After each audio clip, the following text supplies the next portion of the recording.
SeatGeek. For all your ticketed events, from sporting to concert outings, SeatGeek has you covered. They even conveniently color-coded each ticket on their website from amazing to worst, so you can easily know which are the best deals. SeatGeek, the smart way to buy. Save $20 off your next ticket purchase with the promo code. Hey, everybody, I'm your host, El Grande Gato, also known as the Big Cat. My cool cats, put your paws up if you rock with the Big Cat. Today, we're here to talk about the great number 59, Luke Kuechly. Call it quits yesterday. We'll talk about how we're feeling, a little bit of reaction. Before we get started, do you love the Carolina Panthers like I love the Carolina Panthers? Yes? No? Maybe? Do you love 59 like I love 59? Yes? No? Or maybe? If you love the Carolina Panthers like I love the Carolina Panthers, one last time, y'all. One last time. Give me a Luke. We'll talk about it. Let's figure out where do we go from here. Let's get into it. Damn. Before we get started, make sure you subscribe. Click the notification bell so you don't miss a video. Now, yesterday, Luke Kuechly, the great number 59, decided to call it quits. Yeah, man. I mean, this was totally shocking. Off guard. I don't know. It's a mix of emotions. I cried like a baby on my live stream last night. Cried off the live stream. Just a lot of frustration, a lot of disappointment, a lot of excitement for him. Sadness. It's just a bunch of mixed emotions, man. I mean, it's just hard to fathom Carolina not with Luke Kuechly on the field, man. I mean, doesn't even sound right. Like, I'm still trying to wrap my mind around Luke Kuechly not being out there. The heart and soul for the last 8 years, Luke Kuechly. Today, I don't want to talk about trying to replace him and all that stuff. That's going to be some other videos. Right now, I just want to embellish and appreciate who he was as a player and who he is as a man. So, I want to start with my last memory. Luke Kuechly. I didn't know when I attended the Jacksonville Jaguars game last year, that would be the last time I personally watched him in person play.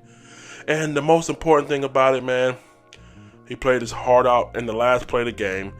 It was a exemplary example of how who he is as a man, who he is as a player. And we were having a hard time getting out the field against Gardner Minshew. We kept getting penalties, and they had at least one more shot to try to get a touchdown. And then finally, the last play, he threw it up there.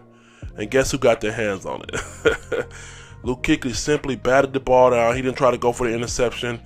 He just batted the ball down so the game could be over with. I mean, he's great. He's great. I mean, you can't spell great without Luke. God, I love him. The only man in the man cave with a full outfitted uniform, Carolina Panthers jersey on, sleeves, gloves, socks, even a girdle and cleats. That's my guy, man. I mean, he's never been a distraction off the field. I mean, on the field, a clear-cut leader. I mean, just a lovable, likable guy, well-spoken. I mean, this hurts, y'all. I mean, but I respect it. You got to respect it as a man. He did what was best for him and his family, you know. 3 concussions in 8 years. I think it played a major part in his retirement. Now, if you haven't seen the video, please go check it out on the Carolina Panthers website, where my man was speaking about how he still wants to play. But if he can't play the game at the speed in which it's required, which is fast, he's not going to step back on the field. And he said he couldn't.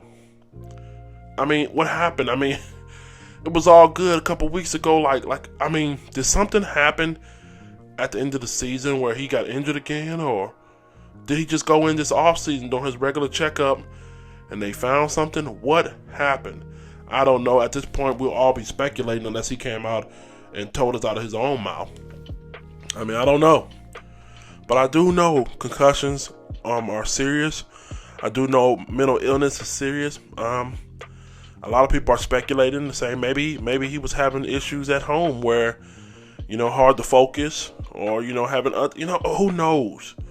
But it seems like the consensus is he was having medical issues. That's what I think is, you know, out of his own mouth from that interview. It seems like medical issues were the reason. So, I mean, look, man, I pray him health, and I pray him success, and I pray that your next chapter of your life be fulfilling as the first 8 years with this Carolina Panthers organization.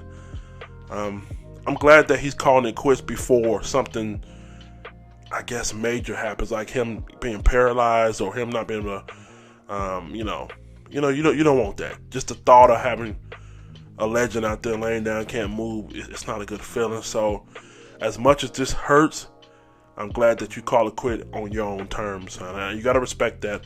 No matter how diehard of a fan you are, if you can't respect the man choosing his life, his well-being, his health over his career, then I don't think you're too much of a real fan. Jesus Christ. My next concern is, what caused this? You know what I mean? If it was the concussions, my man has had 3 concussions in 8 years.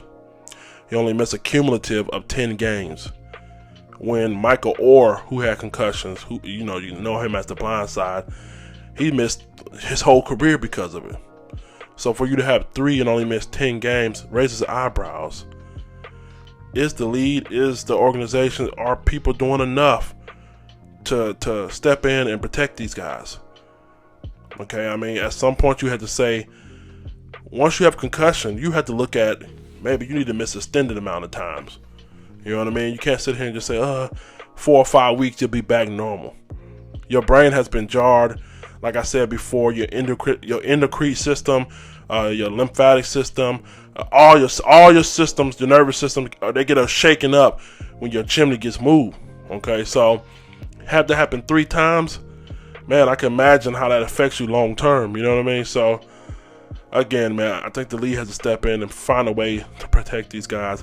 If in fact that is the cause, if it's something else, we still have to look at what's best for the players. Last but not least, I want to urge you as fans to stay positive and remember the good times, man. Luke Kuechly is the greatest linebacker of all time. I don't care what anybody says.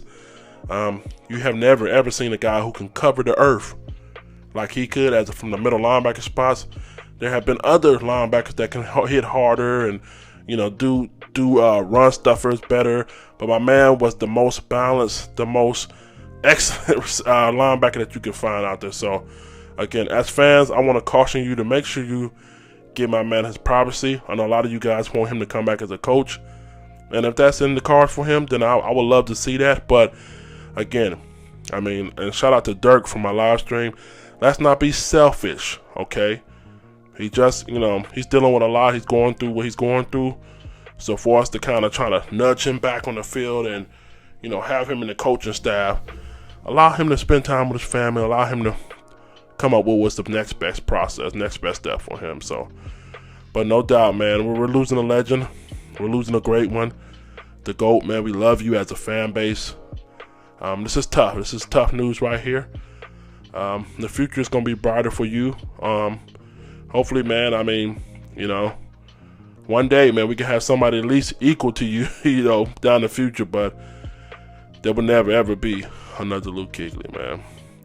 I'm your host, Grande Gato, also known as the Big Cat. I know a lot of you guys are still in mourning. Hold your head high. It's going to get greater later, man. Make sure you subscribe to the channel if you're new to the channel. Also, follow me on Instagram, Twitter, Facebook, KeepPounding_TV. Let's see what else we got. Join me tonight on the live stream at 9:30. We'll be talking about Matt Rule and his coaching staff is coming together. What do you think about that? And let's get up out of here. Let the church say, Luke, we love you, 59.